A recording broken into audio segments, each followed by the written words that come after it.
այն մասին, վարած քաղաքականության հետևանքով զինված ուժերի քանի միլիարդի զինտեխնիկա եւ սպառազինություն է ոչնչացվել կամ որպես ավար հանձնվել Ադրբեջանին։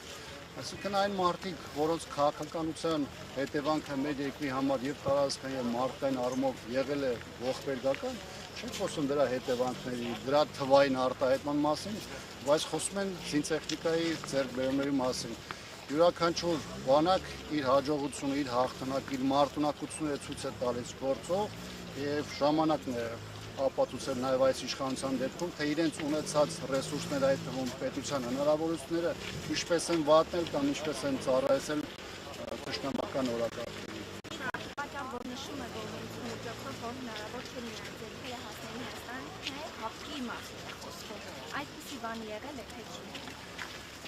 Հայաստանը մինչև 2018 թվականը ձեռք է բերել մեծ թվով սպառազինություն, ռազմական տեխնիկա,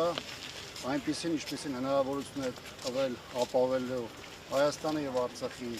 անվտանգությունը, ապահովել այլ ժողովրդի խաղաղությունը եւ այս տեսանկյունից եղել են բավարար հնարավորություններ եւ միջոցներ ադրբեջանական շարունակական ագրեսիայի տարբեր դրսևորումների հետ մղելու եւ Ադրբեջանը իր տեղը ցույց տալու համար։ Այնպես որ այս տեսանկյունից այդ քննարկումը որոշակիորեն համարում եմ արհեստական, նաեւ շեղելու այն հիմնական իրադարձությունները, որոնք հնարավորություն չեն տա հասարակությանը շատ ավելի խորը գնահատելու իրական իրադարձությունների դասավորությունը։ Աբրամյան, մի բան է, դուք ասացիք իմպիչմենտը նաև այլ գործողություններով, փուլերով պետք է զուգորդի, ինչ հասկացա, այսինքն միայն այդ ստորագրությունները, այսինքն սրանց ինչ պետք է լրացվի, փողոցային ինչ-որ պայքար պետք է սկսվի, ինչ պետք է լինի, որ այդ գործընթացը մտնի արդեն կոնկրետ գործնական փուլ։ Ուղղակիությունը միայն գործընթացի բաղադրիչն է կազմում, բնականաբար դու մի քանի փուլեր, դուք նշած փողոցային շարժումից մինչև ռազմական ուժերի հնարավորն է լայն համախմբում։ Սա շատ ավելի ծավալուն թեմա է, որին այլ առիթով կանդրադառնանք։ Պարոն Աբրամյան, ես մեկ հատ տեսեք հորացնից ինժեներներ նախկին հա, այդ դեպքում օրինակ տեսեք հիմա Ֆրանսիայի Հնդկաստանի ինչու այն ժամանակ դա չի արվել եւ այդպես ինչու Ռուսաստանը այդ $100 զենքերը հիմարվեցեք, բայց զենքերը այդպես չմատակարանեց։ Չգիտեմ կոնկրետ որ մատակարարների մասին է խոսքը, եթե ձեր խոսքը վերաբերում է այս իշխանության ժամանակահատվածում տեղ ունեցած մատակարարին, ապա դրա մանրամասներին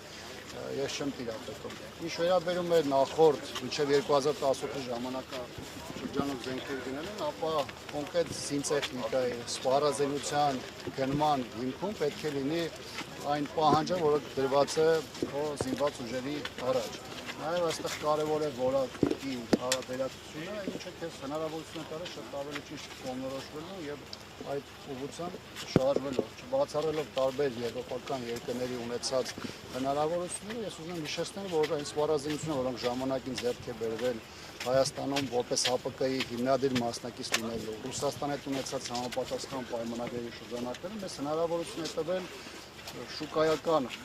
շուկայականից ցածր գներով, Ռուսաստանի ռազմաարդյունաբերական հիմնարկներից ուղիղ գնումների միջոցով, այն նույն գներով, որոնք ձեռք է բերում որից նաև Ռուսաստանի զինված ուժերը, դրանք ձեռք բերել եւ այս իրավիճակում բնական է, որ Հայաստանի